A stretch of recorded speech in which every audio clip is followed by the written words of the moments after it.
मैं हूं पाकिस्तान के साथ तो मौजूद मैं कराची यूनिवर्सिटी रोड पर, और कराची यूनिवर्सिटी रोड पर सारिम बरनी इंटरनेशनल ट्रस्ट के ज़ेर एहतमाम आज रोज़ाना की तरह आज भी अफ्तार का एहतमाम किया गया। इसी हवाले से अब से कुछ देर कबल जो है हमारी बात हुई सारिम बरनी से, जो कि सरबरा हैं सारिम बरनी इंटरनेशनल ट्रस्ट के, और उनका कहना ये था कि ख़ास तौर पे ये रमज़ान मुबारक में दस्तरखान का एहतमाम करना चाहिए, जबकि मैं दस्तरखान के ख़िलाफ़ हूँ। लेकिन आम दिनों में दस्तरखान लगा कर जो लोग हैं उनको जो है हराम बनाने के मुतदारिफ है कि उनको तीनों वक्त का 2 वक्त का जो है खाना मिल जाया करता है और अय्याशी तरीके से, तो उसको रोकने के लिए ख़त्म करने के लिए उन्होंने कहा कि दस्तरखान के मैं बिल्कुल बरखिलाफ़ हूँ, दस्तरखान नहीं होना चाहिए।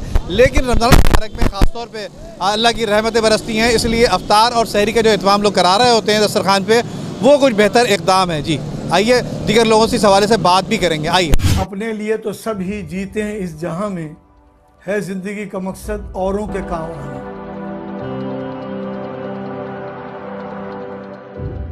आपका थोड़ा बहुत दिया हुआ भी किसी की जिंदगी में इनकलाब पैदा कर सकता है। दुनिया में सबसे अच्छे लोग वही हैं जो दूसरों के काम आते हैं। रकम छोटी भी हो तो किसी चेहरे पर मुस्कुराहट आ जाए तो यकीनन आपका दिया हुआ अल्लाह की बारगाह में कबूल होगा। आइए अल मुस्तफा से राब्ता कायम कीजिए कि खुद आपकी ज़िंदगी में भी एक इनकलाबी तब्दीली आ जाएगी। नहीं, अल्लाह ना करे। मैं बहुत सख्त ख़िलाफ़ हूँ दस्तरखानों के। ये किसी को मोहताज बनाने वाला काम है। अगर आपने किसी को सपोर्ट करनी है तो उसके घर के अंदर सपोर्ट करें, सड़कों पे बिठा के सपोर्ट नहीं होती। दस्तरखान जो रमज़ान का है उसका एक मखसूस वो वजह होती है कि लोग रोज़े में होते हैं, सफ़र में होते हैं, तो उनको रोज़ा उस वक्त खोलना होता है। उनके लिए एक मेहमान की सूरत में जो है ना एक इंतज़ाम किया जाता है। तो ये सिर्फ रमज़ान में हमारा दस्तरखान है, ना मेरा कोई पूरे साल का दस्तरखान होता है, ना मैं इसकी हिमायत में हूँ कतई तौर पर। बिल्कुल, ये मैं भी यही कहता हूँ कि भाई हमें पूरे साल चाहिए होते हैं, हमें 1 महीने में नहीं चाहिए होता है कि आपने 1 महीने में दे दिया और साल भर गायब होगा। अब साल भर हम उसको कैसे फेस करेंगे? तो मैं तो लोगों को यही सोच देता हूँ कि जो रमज़ान में दिया वो रमज़ान का था, लेकिन हर महीने एक हिस्सा ज़रूर निकालो। क्या आप अपने बच्चे की स्कूल की फ़ीस सिर्फ रमज़ान में भरते हैं? क्या आप अपने घर का राशन सिर्फ रमज़ान में लेते हैं? क्या आप अपने लिए कपड़े रमज़ान? जब आपको पूरी चीज़ें पूरे 12 महीने में चाहिए तो उन लोगों को भी चाहिए ना जो आपके इंतज़ार में होते हैं। तो लोगों को चाहिए पूरे साल का बजट बनाए कि हमने रमज़ान में एक बड़ा अमाउंट निकालना है और मंथली जो है ना हमने एक मखसूस अमाउंट जो है ना वो निकालना है कि लोगों की फलाह बहबूद हो। फिर रमज़ान में जो निकाला जाने वाला अमाउंट है वो खालिसतन ज़्यादातर जो है ज़कात होती है, लेकिन जो आप नॉर्मली निकालते हैं वो आप डोनेशन में निकालते हैं। तो डोनेशन बहुत ईजी हो जाता है उसको यूटिलाइज़ करना लोगों के लिए जो है, और हर किसी के काम आ सकता है। इंसानियत को भी तरजीह देनी है, सिर्फ ज़कात को या इस्लाम को जो है ना लेकर के सिर्फ वो करें तो इंसानियत किधर गई? फिर तो इंसानियत के लिए भी आपको खड़ा होना है। और रमज़ान तो फिर रमज़ान है डेफिनेटली, और ये आपको मैं समझता हूँ रमज़ान को रखे इसलिए गए कि 11 महीने बहुत अच्छे से गुजारे रहे।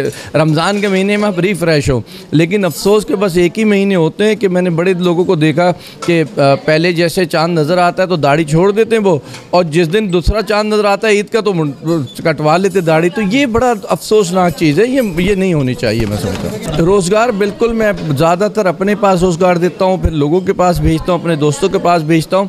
और मेरा उसूल भी ये है, बजाय इसके मैं 10-20 हज़ार रुपये महीना किसी को बांध के मोहताज बना दूँ, मैं उसको अपने पास, मुझे काम हो या ना हो, मुझे अगर दिल को लगता है मैं उसको यहाँ बिठा देता हूँ, कोई ना कोई ड्यूटी लगा देता हूँ कि ये बंदे गिनो, ये करो, मैं कोई फजूल का काम ही उसको दे दूँगा, लेकिन उसको ये एहसास दिलाता हूँ कि ये तुम पैसे लेकर के जा रहे हो या अपनी मेहनत के लेकर के जा रहे हो, और उससे फिर उसके अंदर एक हौसला पैदा होता है। और अक्सर ऐसा होता है कि जो बिल्कुल गिरे हुए लोग थे उनको संभाला, उन्होंने यहाँ संभला, और संभले के बाद आज बहुत आगे वो पहुँच गए, वरना अगर नहीं संभाला जाता तो वो भी फिर ऐसे ही दस्तरखानों पे बैठ जाते जा कर के। मुख्तलिफ़ शोबाए ज़िंदगी से सारिम बरनी पिछले 30 सालों से इंसानी और समाजी खदमात सर अंजाम दे रहे हैं, और ख़ुसूसन सारिम बरनी लीगल एड, सारिम बरनी शेल्टर होम, सारिम बरनी एडॉप्शन, सारिम बरनी मुख्तलिफ़ शोबाए ज़िंदगी से ताल्लुक़ रखने वाले हर जहाँ पर भी इंसानियत के लिए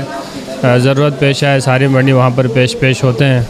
और सारिम बरनी बग़ैर किसी रंग व नस्ल के, बग़ैर किसी बिला खौफ व तरद्दुद, बग़ैर किसी नस्ली या मज़हबी किसी तासुब के, सिर्फ़ इंसानियत के लिए ख़दमात सर अंजाम देते हैं। और इसीलिए हम भी बग़ैर किसी उसके इनके साथ देते हैं। और हमेशा से आवाम से भी अपील है कि सारिम बर्नी ट्रस्ट के साथ दीजिए और इस ट्रस्ट को आगे बढ़ाने में सारिम बर्नी के साथ दीजिए।